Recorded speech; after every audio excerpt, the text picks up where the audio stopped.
All of his co-workers were gone. What could it mean? Stanley decided to go to the meeting room. Perhaps he had simply missed a memo.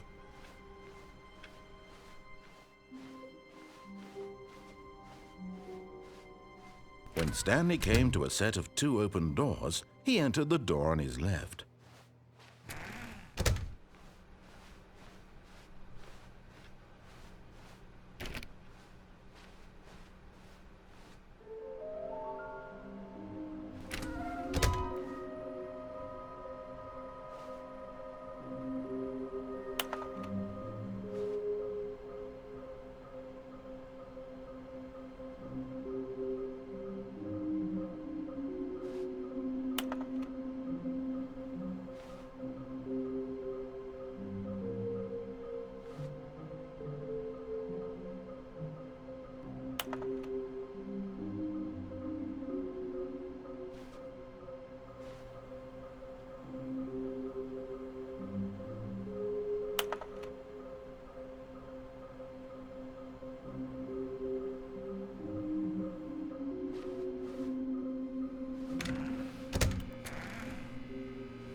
Stanley stepped into the broom closet, but there was nothing here, so he turned around and got back on track. Coming to a staircase, Stanley walked upstairs to his boss's office.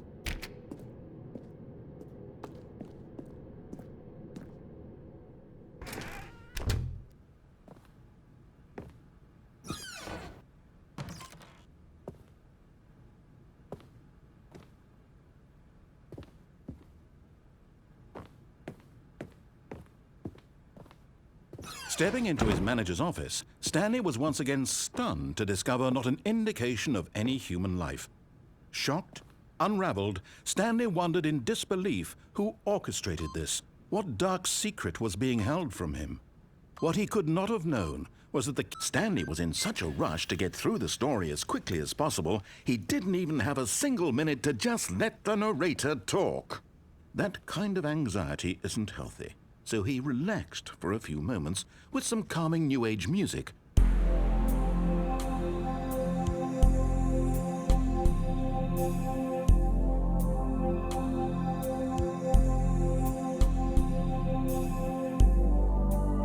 Feeling soothed and rejuvenated, Stanley calmly walked forward into the opened passageway.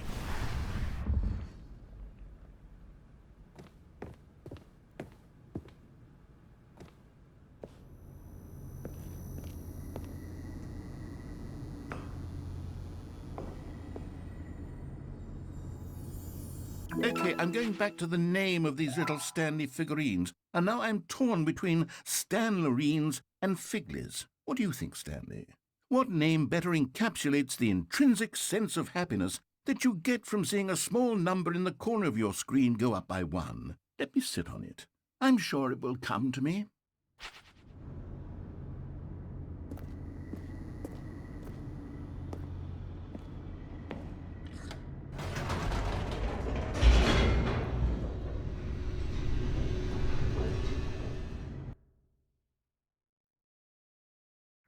Descending deeper into the building, Stanley realized he felt a bit peculiar. It was a stirring of emotion in his chest, as though he felt more free to think for himself, to question the nature of his job. Why did he feel this now, when for years it had never occurred to him? This question would not go unanswered for long.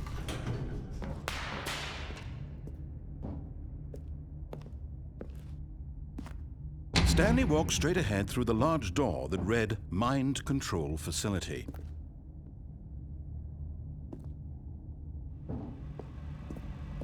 Although this passageway had the word Escape written on it, the truth was that at the end of this hall, Stanley would meet his violent death.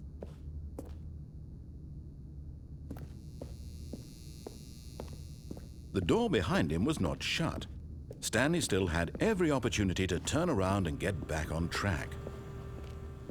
At this point, Stanley was making a conscious, concerted effort to walk forward and willingly confront his death.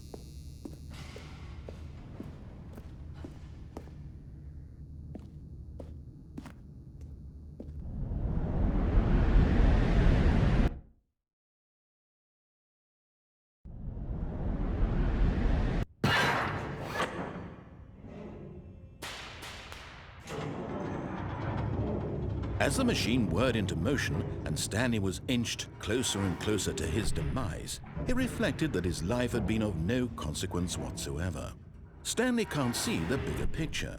He doesn't know the real story, trapped forever in his narrow vision of what this world is.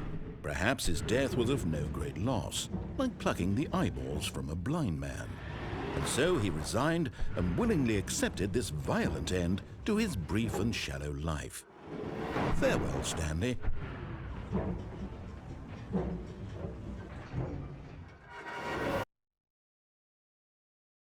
"Farewell, Stanley," cried the narrator, as Stanley was led helplessly into the enormous metal jaws. In a single visceral instant, Stanley was obliterated as the machine crushed every bone in his body, killing him instantly.